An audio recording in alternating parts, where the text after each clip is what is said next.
নমস্কার বন্ধুরা, আপনারা দেখছেন বাংলা নিউজ 099। আরামবাগে ভাঙল রামকৃষ্ণ সেতু। শনিবার রাতে আরামবাগের দ্বারকেশ্বর নদীর উপরে তৈরি রামকৃষ্ণ সেতু একাংশে গার্ডওয়াল হুড়মুড়িয়ে ভেঙে পড়লো। যে অংশ ভেঙে পড়েছে ঠিক তার পাশে অংশে ধরা পড়েছে ফাটল, ফলে তাও ভেঙে পড়তে পারে এই আশঙ্কা দানা বেঁধেছে স্থানীয়দের মনে। আরামবাগে পল্লীশ্রীতে রয়েছে রামকৃষ্ণ সেতু। আরামবাগের সঙ্গে বাঁকুড়া, পুরুলিয়া, মেদিনীপুর ও পূর্ব বর্ধমান জেলার সংযোগ রয়েছে এই সেতুর। বাস চলাচল করে। বর্তমান সেতুটি বেহাল। বিগত বেশ কয়েক মাস ধরে পূর্ব দপ্তর সেতুর নানা পরীক্ষা নিরীক্ষা করেছে। ঘটনার কথা জানাজানি হতেই রবিবার ব্রিজের স্বাস্থ্য খতিয়ে দেখেন পূর্ত দপ্তরের অধিকর্তারা। কেন গার্ডওয়াল ভেঙে পড়ল তাও খতিয়ে দেখেছেন। আপাতত সংশ্লিষ্ট সেতুর উপর দিয়ে ওভারলোড বা ভারী গাড়ি চলাচল বন্ধ করা হয়েছে।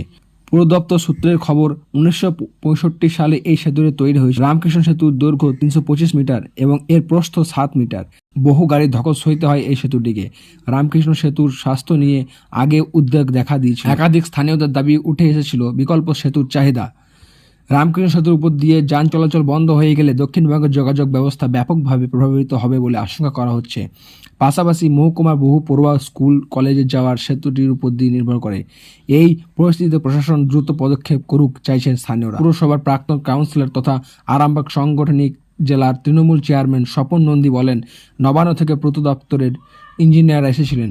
তারা ব্রিজের নিচে নেমে ভালো করে পর্যবেক্ষণ করেন, সিসিটিভি ক্যামেরা খতিয়ে দেখেছেন। আপাতত হাইড্রোবার বসিয়ে ওভারলোড গাড়ি চলাচল বন্ধ করা হয়েছে, তবে বাস ও ছোট গাড়ি চলবে। এই সেতুটি দ্রুত সংস্কার করার জন্য আবেদন করেছে। তিনি আরও বলেন, এই সেতুর পাশে একটি অন্য ব্রিজ প্রস্তাব আগে থেকে দেওয়া হয়েছিল, সেই নিয়ে আলোচনা চলছে।